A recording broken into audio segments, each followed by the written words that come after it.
আলাইকুম, আশা করি সবাই ভালো আছেন, সুস্থ আছেন। এই তো আজকে ভুনা খিচুড়ি করলাম।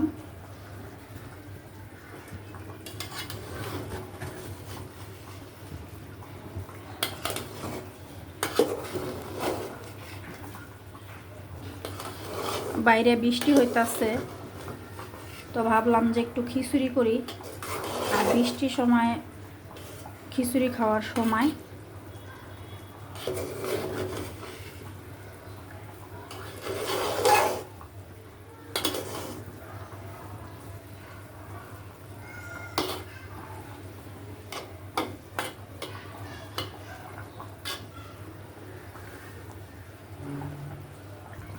সাথে আছে গরুর মাংস, আলু দিয়া ঝোল করলাম।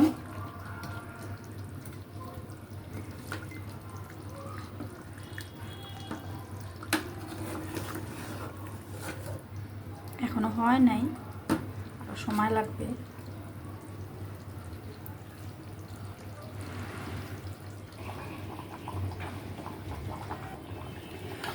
একটু দমে রাখছি, দমে রাখাতে মানে খিচুড়িটা কত সুন্দর ঝরঝরা হয়ে গেছে। অনেক সময় হয় কি আমার খিচুড়ি একটু নরম হয়ে যায়, আজকে অবশ্য নরম হয় নাই, আজকে একদম সুন্দর মতো ঝরঝরা হয়েছে। আর আমি পোলাওর চালটা মানে পোলাওর ভাত হোক আর খিচুড়ির ইয়াটা হোক, আমি প্রায় আধা ঘন্টা পর্যন্ত চালটা পানিতে ভিজাই রাখি। তো ভিজাই রাখলে হয় কি ভাতটা খুব খিচুড়ি হোক আর পোলাও হোক দুটোটা ভাতেই খুব ঝরঝরা হয়। তো এই জন্য এই সুন্দর মতো ঝরঝরা হয়েছে পোলাওটা, মানে খিচুড়িটা।